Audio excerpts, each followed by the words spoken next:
Bom, gente, vamos dar continuidade à aula da primeira lei, falando sobre a primeira lei de termodinâmica, com exercício de aplicação no final da aula, tá?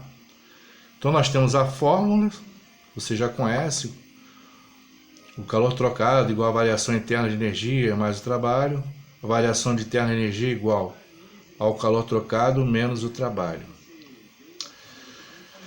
Então nós temos aqui o desenho de um sistema, onde tem um gás, um êmbolo, o êmbolo sobe, o êmbolo desce. Nisso que o êmbolo sobe, realiza o trabalho. Se ele se desloca, significa que realizou o trabalho. Nesse sistema aqui, tá? O que está fora do sistema a gente chama de fronteira.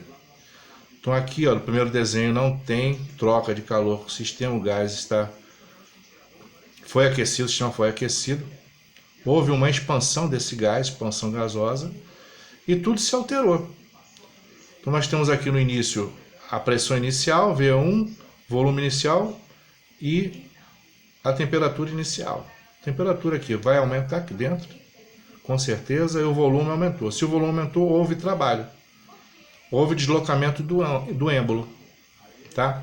Então o trabalho, vocês podem ver que o trabalho está intimamente ligado com a pressão e com o volume. Daí a gente tira essa forma. Trabalho igual ao produto da pressão com a variação de volume. Aqui nós temos vários gráficos que a gente pode estudar com calma, tá? Sempre observando a pressão e o volume. A pressão na linha das ordenadas, no eixo do Y, e no eixo do X, nas abscissas, nós temos o volume. Aqui nós temos o volume aumentado, expansão do gás, mas a pressão se mantendo constante, do ponto A para o ponto B. Então, é um processo isobárico, tá? O A, esse A aqui, significa área. Se eu calcular a área dessa figura geométrica, desse retângulo, eu vou ter o trabalho realizado. Então, a área da figura representa o trabalho realizado. Aqui eu tenho o trabalho positivo. Vocês podem notar que o volume, dependente da pressão, ó, aqui a pressão aumenta, aqui a pressão diminui, mas o volume aumenta nos dois casos. O volume aumenta o trabalho positivo. O volume final é maior que o volume inicial. Trabalho negativo. Trabalho negativo, o volume final é menor do que o inicial. Aqui iniciou com volume V1, volume alto, depois no ponto A, no ponto B, seguindo essa seta, o volume diminuiu. Nesse caso também, o volume diminuiu. A pressão alterou. No caso, diminuiu, no outro caso, aumentou. Mas o volume diminuiu. Se o volume diminuiu, o trabalho negativo. Então, nesse caso, houve a compressão do gás.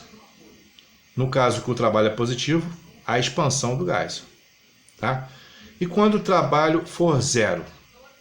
Trabalho zero, independente da pressão, quando o volume inicial é igual ao volume final. Não existe nem formação de uma figura geométrica. Ó. Pressão ó, aumenta, nesse caso a pressão diminui, mas o volume se mantém constante. Essa transformação eu vou chamar de isocórica ou isovolumétrica. Então, analisando, a gente pode analisar para fazer alguns exercícios, é bom analisar o sinal. Quando o sinal é positivo, no caso aqui da energia trocada com o sistema, tá? Quando o gás recebe calor, quando é negativa, quando o gás cede o calor, quando a troca é zero, que não houve troca de calor, uma transformação adiabática. Variação interna, quando for positiva, significa que a temperatura do gás aumentou. Quando a variação interna é negativa, significa que a temperatura do gás diminuiu. E quando for zero, significa que um processo isotérmico, não houve variação de temperatura. A temperatura se manteve constante. O trabalho também, quando for positivo. Positivo significa que o gás sofreu expansão, o volume aumentou. Trabalho negativo significa que o gás sofreu compressão. Negativo, trabalho negativo, compressão, o volume diminuiu. Trabalho foi realizado sobre o gás. Quando o trabalho for zero, significa que não houve variação no volume do gás.